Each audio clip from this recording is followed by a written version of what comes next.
আসসালামু আলাইকুম ওয়া রাহমাতুল্লাহি ওয়া বারাকাতুহু। সালামের অর্থ আপনাদের উপর শান্তি বর্ষিত হোক। ওয়া রাহমাতুল্লাহি ওয়া বারাকাতুহু, আল্লাহ পাকের রহমত এবং বরকত নাজিল হোক। ওয়া আলাইকুম আসসালাম, যারা সালামের জবাব দিবেন তাদের পক্ষ থেকেও যিনি সালাম দিলেন তার জন্য দোয়া করা হচ্ছে যে আপনার উপরেও শান্তি, রহমত এবং আল্লাহর বরকত নাজিল হোক। তো আলহামদুলিল্লাহ, আমরা প্রতিটা কাজ সালামের মাধ্যমে শুরু করব। আলহামদুলিল্লাহ, সমস্ত প্রশংসা আল্লাহ তাআলার জন্য। আলহামদুলিল্লাহ নাহমাদুহু, আমরা আবারও তারই প্রশংসা করছি। ওয়া নাস্তাঈনুহু, এবং তারই কাছে সাহায্য প্রার্থনা করছি। ওয়া নাস্তাগফিরুহু, এবং তারই কাছে ক্ষমা প্রার্থনা করছি। ওয়া নাউযু বিল্লাহি মিন শুরুরি আনফুসিনা, এবং নিজেদের নফসের সমস্ত খারাপি থেকে মহান আল্লাহ পাকের কাছে পানা চাইতেছি, মুক্তি চাইতেছি। ওয়া নাউযু বিল্লাহি মিন শুরুরি আনফুসিনা মান ইয়াহদিহিল্লাহু ফালা মুদিল্লা লাহু, আল্লাহ তাআলা যাকে হেদায়েত দান করেন তাকে কেউ পথভ্রষ্ট করতে পারে না। ওয়া মান ইউদ্লিলহু ফালা হাদিয়া লাহু, আর আল্লাহ তাআলা যাকে পথভ্রষ্ট করেন তাকে পৃথিবীর কোন শক্তি হেদায়েত দিতে পারে না। ওয়া নাশহাদু আল্লা ইলাহা ইল্লাল্লাহ, এবং আমরা সাক্ষী দিচ্ছি যে আল্লাহ ব্যতীত আর কোনো মা'বুদ নেই। লা শারীকা লাহু ওয়াহদাহু লা শারীকা লাহু, তিনি একক, তার কোনো শরীক নেই। ওয়া নাশহাদু আন্না মুহাম্মাদান আবদুহু ওয়া রাসূলুহু, এই কথাও সাক্ষী দিচ্ছি যে হযরত মুহাম্মদ সাল্লাল্লাহু তাআলা আলাইহি ওয়াসাল্লাম আল্লাহ তাআলার বান্দা ও রাসূল। আম্মা বা'দু, হামদ ও সালাতের পর আল্লাহর প্রশংসা এবং রাসূল আরবি সাল্লাল্লাহু তাআলা আলাইহি ওয়াসাল্লামের রাসালাতের সাক্ষ্য এবং নবীজি সাল্লাল্লাহু আলাইহি সাল্লামের শানে দুরূদ পাঠ করার পর আমরা পড়ছি আউযু বিল্লাহি মিনাশ শাইতানির রাজীম, বিতাড়িত শয়তান থেকে মহান আল্লাহর কাছে আশ্রয় প্রার্থনা করতেছি। বিসমিল্লাহির রহমানির রহিম, পরম করুণাময় অসীম দয়ালু আল্লাহ পাকের নামে শুরু করছি। লা ইয়ানালাল্লাহু লুহুমুহা ওয়ালা দিমাউহা ওয়ালাকিন ইয়ানালুহুত তাকওয়া মিনকুম, তোমাদের কুরবানির গোশত, লা ইয়ানালাল্লাহু লুহুমুহা, তোমাদের কুরবানির গোশত বা মাংস আল্লাহ তাআলার কাছে পৌঁছে না। লা ইয়ানালাল্লাহু লুহুমুহা ওয়ালা দিমাউহা, এবং কুরবানির পশুর যে রক্ত, সেই রক্ত আল্লাহর কাছে পৌঁছে না। ওয়ালাকিন ইয়ানালুহুত তাকওয়া মিনকুম, বরং আল্লাহ তাআলার কাছে পৌঁছে তোমাদের অন্তরের তাকওয়া, হৃদয়ে যে খোদা ভীতি আছে, অন্তরের মধ্যে যে আল্লাহ পাকের প্রেম, আল্লাহ পাকের ভালোবাসা, কোন নিয়তে তুমি কুরবানি করছো সেই নিয়তটাই আল্লাহ পাক রব্বুল আলামিনের কাছে পৌঁছবে। এটা হলো আয়াতে কারিমার অর্থ। আল্লাহুম্মা সাল্লি আলা মুহাম্মাদিন ওয়া আলা আলি মুহাম্মাদ কামা সাল্লাইতা আলা ইব্রাহিম ওয়া আলা আলি ইব্রাহিম ইন্নাকা হামিদুম মাজিদ। আল্লাহুম্মা বারিক আলা মুহাম্মাদিন ওয়া আলা আলি মুহাম্মাদ কামা বারাকতা আলা ইব্রাহিম ওয়া আলা আলি ইব্রাহিম ইন্নাকা হামিদুম মাজিদ।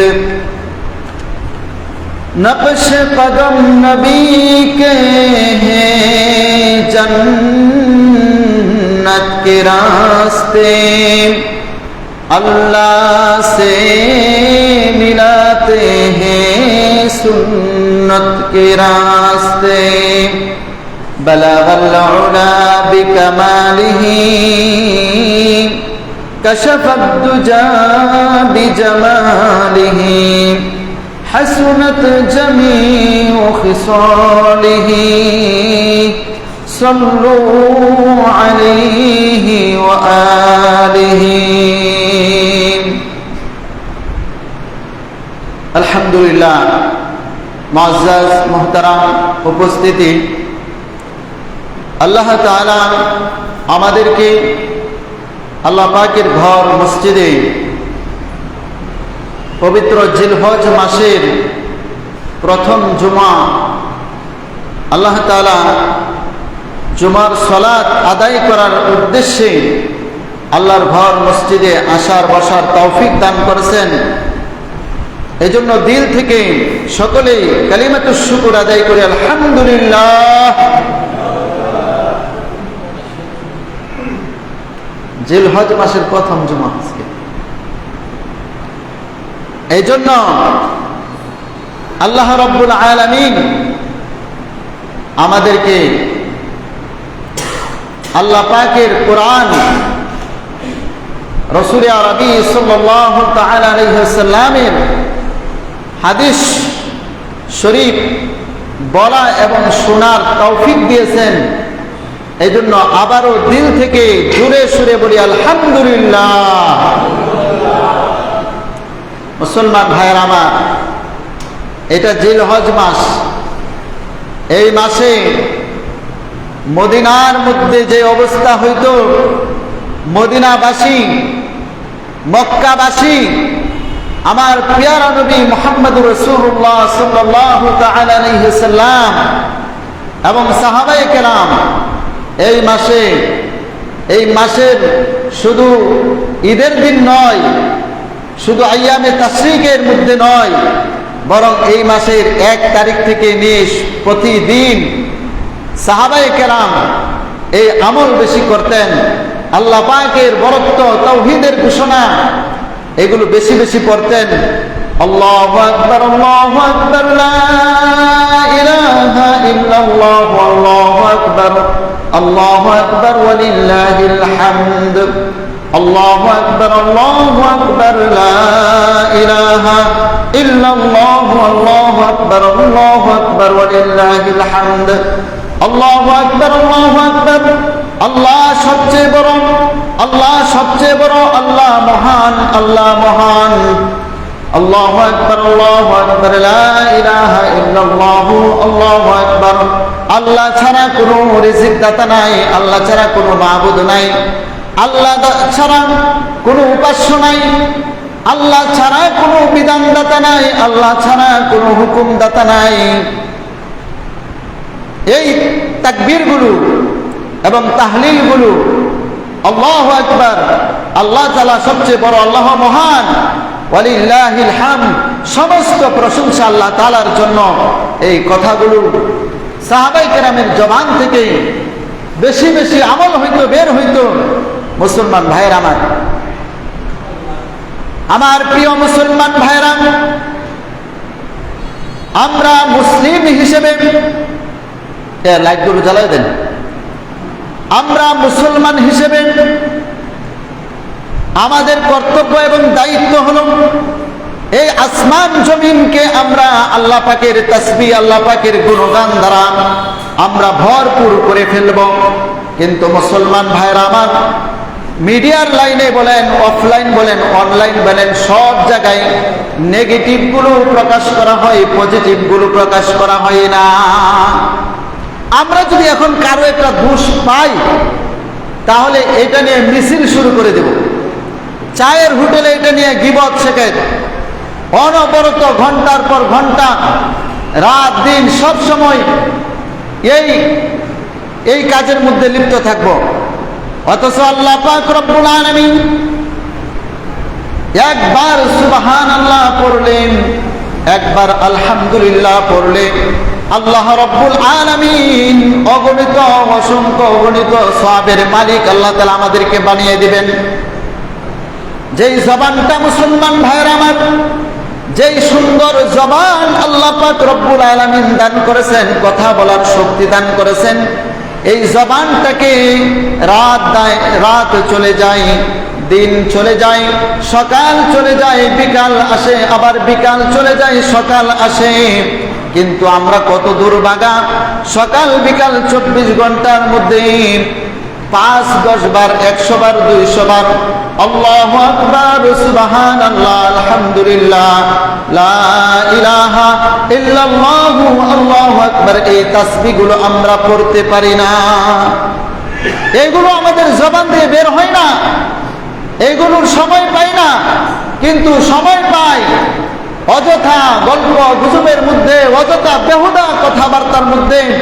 হাজারো সময় আমাদের চলে যাচ্ছে, গুরুত্বপূর্ণ সময় চলে যাচ্ছে, সেইগুলোতে আমরা সময় ব্যয় করি। অথচ কাল কিয়ামতের ময়দানে লা তাজুলু কাদামা ইবনে আদম হাত্তা ইসআলা আন 50, 5টা প্রশ্ন উত্তর না দেওয়া পর্যন্ত মুসলমান ভাইরা আমার, হাসরের ময়দানে একটি কদম আমরা অগ্রসর হইতে পারবো না। সেই কঠিন মুহূর্তে আমাদের কি অবস্থা হবে? আমরা দুনিয়াকে প্রাধান্য দিয়েছি, অথচ দুনিয়ার আজকে আপনি হাসবেন, একটু পরে আপনার কান্না চলে আসতে পারে। আজকে সুখে আছেন, আগামীকাল আপনাকে দুঃখ বেদনায় জর্জরিত হতে হতে লাগতে পারে। কিন্তু আখেরাত, মুসলমান ভাইয়ের আমার, আখেরাত এমন একটা জিনিস যে আখেরাতে যদি আপনার আমার একবার সুখ চলে আসে, একবার শান্তি আসে, সেই শান্তির পরে আর দুঃখ বেদনা, সেই শান্তির পরে আর কষ্ট নাই, দুঃখ নাই, বেদনা নাই, সেই শান্তির পরে আর কোনো অশান্তি নাই। তাই আসুন মুসলমান ভাইয়ের আমার, আমরা আখেরাতকে প্রাধান্য দেই, আখেরাতকে গুরুত্ব দেই, আখেরাতকে বেশি কামাই করার চেষ্টা করি, আখেরাতকে বানানোর জন্য চেষ্টা করি। আজকে দেখেন দুনিয়ায় আমরা যত চেষ্টাই করি, দুনিয়ায় থাকতে পারবো না। যাই হোক, আল্লাহ পাক রব্বুল আলামিন আমাদের সবাইকে আখেরাতমুখী হওয়ার তৌফিক দান করুন। আমরা যেন আখেরাতের জন্য বেশি বেশি নেক আমল করতে পারি, সেই তৌফিক যেন আল্লাহ পাক আমাদেরকে দান করুন। সকলে বলি আমিন। মুসলমান ভাইয়ের আমার, যে বিষয়টা নিয়ে আলোচনা করার নিয়ত করেছি, সেই বিষয়টা হলো, আপনারা জানেন আগামী বৃহস্পতিবার পবিত্র ঈদুল আজহা। পবিত্র ঈদুল আজহাকে সামনে রেখে আমাদের কিছু আমল করতে হবে। যেহেতু আরো 6 দিন বাকি আছে, এই 6 দিনের মধ্যে আমাদের কিছু গুরুত্বপূর্ণ আমল করতে হবে। 1 নম্বর আমল হলো, এই জিলহজ মাসে আমরা বেশি বেশি আল্লাহ পাকের তাসবিহ, তাহলিল, জিকির, আজকার, সুবহানাল্লাহ, আলহামদুলিল্লাহ, লা ইলাহা ইল্লাল্লাহ, আল্লাহু আকবার, এগুলো বেশি বেশি আমল করব। 2 নম্বর আমল হলো, আমরা বেশি বেশি এই মাসে দুরূদ শরীফ পাঠ করব।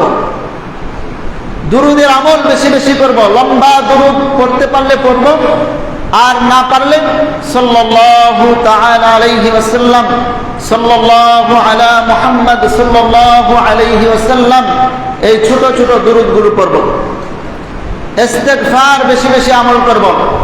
আস্তাগফিরুল্লাহ ওয়া আতুবু ইলাইহি, আস্তাগফিরুল্লাহ ওয়া আতুবু ইলাইহি, আস্তাগফিরুল্লাহ ওয়া আতুবু ইলাইহি, আস্তাগফিরুল্লাহাল্লাযী লা ইলাহা ইল্লা হুয়াল হাইয়ুল কাইয়্যুম ওয়া আতুবু ইলাইহি, লা হাওলা ওয়া লা কুওয়াতা ইল্লা বিল্লাহিল আলিয়্যিল আযীম। এই পবিত্র জিলহজ মাসে আল্লাহ তাআলা যাদেরকে হজে যাওয়ার তৌফিক দান করেছেন এবং যারা এখনো যাবেন, সকল হাজী সাহেবদের জন্য আমরা প্রাণ খুলে দোয়া করব এবং আমরাও যেন হজে যাইতে পারি এই জন্য নিয়ত করব, নিয়ত করে মহান আল্লাহ পাকের কাছে দোয়া করব। আর যাদের উপরে হজ ফরজ, তারা তো অবশ্যই অবশ্যই ফরজ হজ আদায় করার জন্য নিয়ত এবং চেষ্টা, যে প্রক্রিয়া আছে সেই প্রক্রিয়ায় চেষ্টা করতে থাকুন। খুব দ্রুত যেন হজ যেন আল্লাহ তাআলা যার উপরে হজ ফরজ হয়েছে তারা যেন হজটুকু সুন্দরভাবে পালন করতে পারি। মুসলমান ভাইয়ের আমার, আমলের মধ্যে লিপ্ত হই, কোরআন তেলাওয়াত বেশি বেশি করি, নফল রোজা রাখার জন্য চেষ্টা করি। তারপরে 9 জিলহজ ফজরের নামাজের পর থেকে 13 জিলহজ আসরের নামাজ পর্যন্ত 5 দিন, এই 5 দিনকে আইয়ামে তাশরিক বলা হয়। এই 5 দিন প্রত্যেকটা পুরুষ এবং নারী সকলের জন্য ফরজ নামাজের পরে একবার এই তাকবীরগুলো পড়া ওয়াজিব। আল্লাহু আকবার, আল্লাহু আকবার, লা ইলাহা ইল্লাল্লাহ, আল্লাহু আকবার, আল্লাহু আকবার, ওয়ালিল্লাহিল হামদ। পুরুষদের জন্য উচ্চ আওয়াজে পড়া ওয়াজিব, আর নারীদের জন্য আস্তে আস্তে আওয়াজে পড়া ওয়াজিব। তারা বাসা বাড়িতে নামাজ পড়ে সেখানে আস্তে আস্তে পড়বেন। আর পুরুষরা যারা আমরা আছি, আমরা মসজিদে এসে জামাতের সাথে নামাজ পড়ে আমরা জোরে জোরে এই তাসবিহগুলো, এই তাকবীরগুলো আমরা পাঠ করব। আর যদি কেউ জামাত না পায়, একা একা নামাজ পড়তে হয় কোনো কারণে, তো একা একা ফরজ নামাজ শেষ করার পরেও পুরুষদের জন্য উচ্চ আওয়াজে এই তাকবীরগুলো পড়া ওয়াজিব। এই আমলটা আমরা করব। আর যারা কুরবানি করব, যারা নখ চুল এগুলো কাটি নাই, তারা কুরবানির পরে, অর্থাৎ চাঁদ ওঠার, জিলহজ মাসের চাঁদ ওঠার পর থেকে যদি না কাটা হয়, তাহলে জিলহজ মাসের একবারে 10 তারিখ কুরবানির পরে আমরা কাটব। তাহলে আমরা আলাদা এটা কুরবানির সওয়াব পাবো।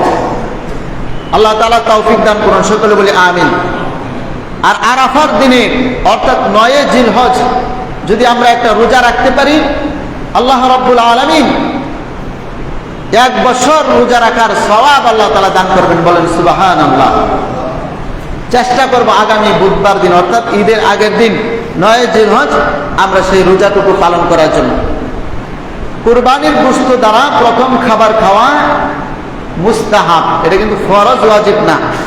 আবার কেউ মুস্তাহাবার আমল করতে গিয়ে অসুস্থ হয়ে যাবেন এমন আশঙ্কা থাকলে মুস্তাহাব ছেড়ে দিলে তো গুনাহ নাই, করলে সওয়াব আছে, ছেড়ে দিলে কোনো গুনাহ নাই।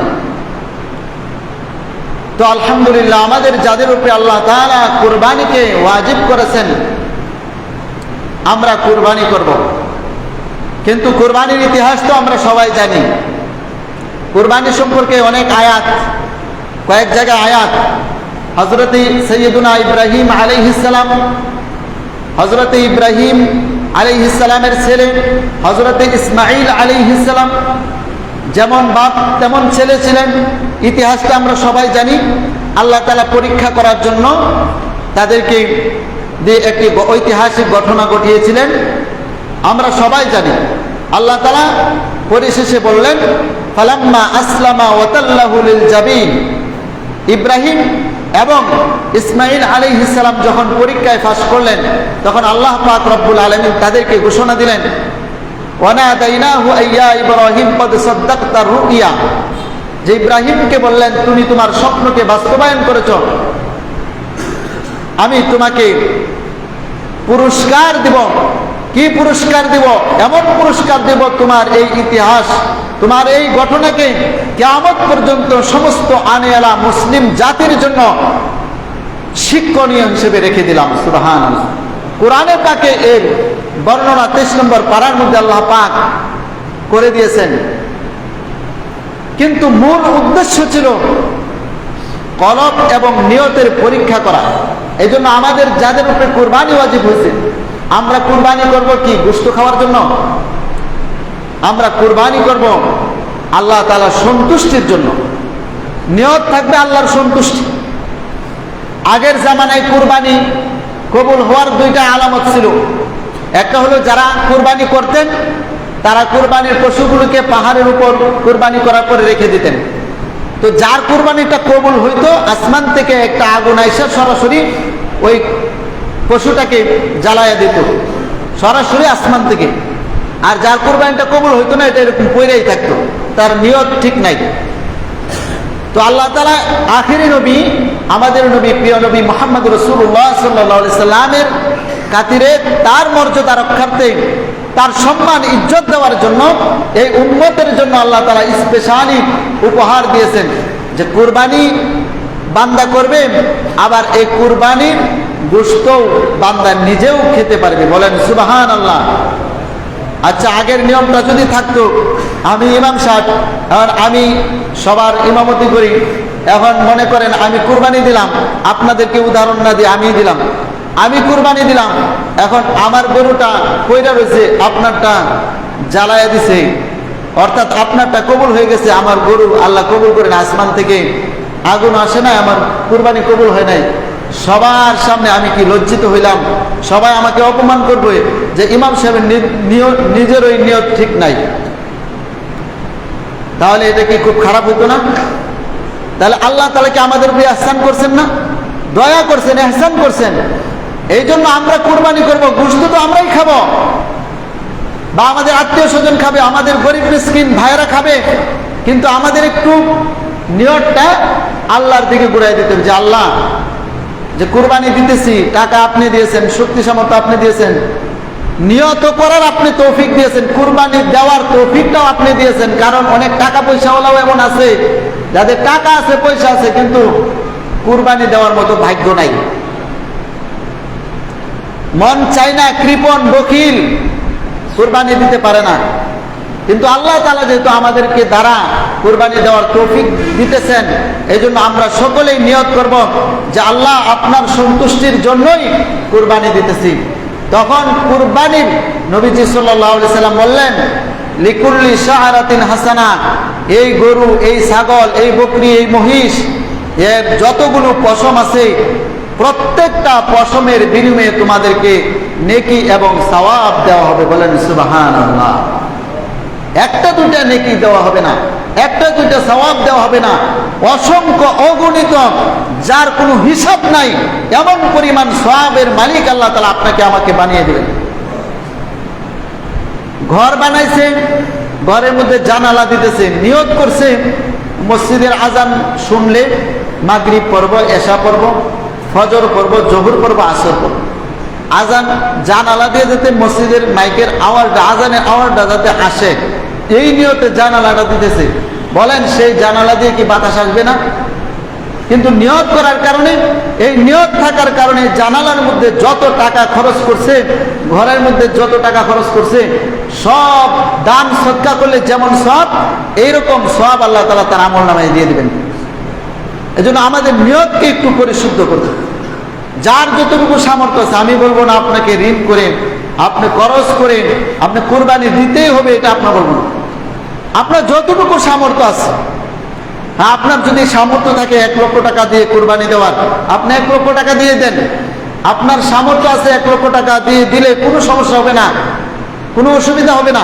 এখন যদি আপনি এই 7,000 টাকা দিয়ে একটা বকরি, ছাগি, বয়স্ক হয়ে গেছে, খুব দুর্বল, কোন রকম খালি ওয়াজিবটা আদায় করার জন্য এরকম বখিলতি, কৃপণতা করা হয়, তখন নিয়ত কি আল্লাহ জানে না? আল্লাহ তাআলা তো সব জানেন। হ্যাঁ, আরেকজনের সামর্থ্য কম, যার সামর্থ্য কম আছে সে সামর্থ্য অনুযায়ী তার ছোট বকরি, একটা বকরি দিবে, সমস্যা নেই। এজন্য যার যতটুকু সামর্থ্য আছে এটা তো আমরা সবাই জানি কার কতটুকু সামর্থ্য আছে। আল্লাহ পাক রব্বুল আলামিন আমাদের প্রত্যেককে নিজ নিজ সামর্থ্য অনুযায়ী যেন আমরা কুরবানি দিতে পারি, আল্লাহ তাআলা আমাদের সবাইকে তৌফিক দান করুন, সকলে বলি আমিন। মুসলমান ভাইরা আমার, যদি নিয়তকে সহি রেখে কুরবানি দিতে পারি, যদি নিয়তকে সঠিক রেখে কুরবানি দিতে পারি, আল্লাহ পাক রব্বুল আলামিন কোরআনে কারীমের মধ্যে বলেন, ইন্না সলাতি ওয়া নুসুকি ওয়া মাহইয়ায়া ওয়া মামাতি লিল্লাহি রাব্বিল আলামিন।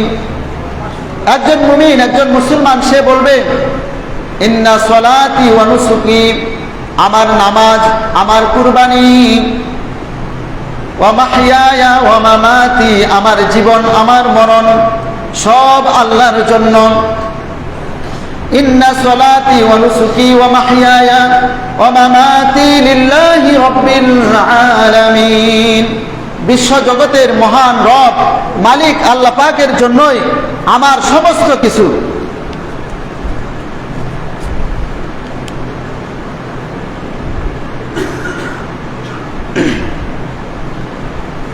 এই জন্য আমরা সকলেই এই আমলটা করব না ইনশাআল্লাহ?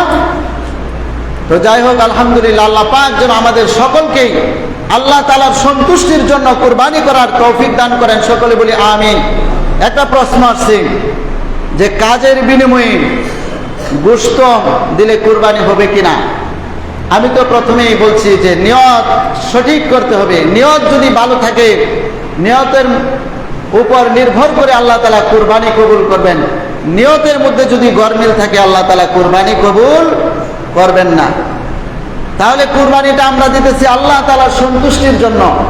অবশ্যই অবশ্যই যেই কুরবানিটা আমরা আল্লাহ পাকের সন্তুষ্টির জন্য দিতেছি, এই কুরবানির পশুটা যদি আপনি নিজেই জবাই করবেন, এটাই হইল নিয়ম। কুরবানির পশুটা নিজেই জবাই করা, এটা নিয়ম। আর যদি নিজে জবাই না করেন, তাহলে কুরবানি পশুটা যখন জবাই করা হয় তখন আপনি পাশে থাকবেন। আপনার কুরবানিটা কিভাবে জবাই করা হচ্ছে আপনি পাশে থাকবেন। দোয়াটা পরে সাধারণত আমরা এটা করে থাকি যে ইমাম সাহেব বা আলেম ওলামা যারা আছেন তাদের দিয়ে আমরা জবাইটা করি, যেন দোয়াটা পরে সহি শুদ্ধভাবে করে থাকি। তো আপনি উপস্থিত থাকবেন। আর এই কুরবানি যদি আপনি নিজে না করেন, আরেকজনের মাধ্যমে করানো হয়, তাকে পারিশ্রমিক দিতে হবে। এটা কোরআন হাদিসের বিধান। আরেকটা হলো যে এই কুরবানির গোশত বানানোর জন্য যখন আমরা শ্রমিক নেই অথবা সহযোগী নেই, কেউ যদি স্বেচ্ছায় সহযোগিতা করে, আলহামদুলিল্লাহ, এটা ভালো। যেমন স্বেচ্ছাসেবক, কেউ ইচ্ছা করে স্বেচ্ছায় যদি সহযোগিতা করে, সে নিজে পারিশ্রমিক না নেয়, তাকে তো আমরা জোর করে পারিশ্রমিক দিতে পারবো না। হ্যাঁ, যদি কেউ সহযোগিতা করার কারণে, পরিশ্রম করার কারণে আপনি যদি মনে মনে নিয়ত করেন যে সে তো পরিশ্রম করছে, হ্যাঁ, তাকে বিনিময় হিসেবে কিছু গোশত দিয়ে দেই, তাহলে এটা কখনোই জায়েজ হবে না।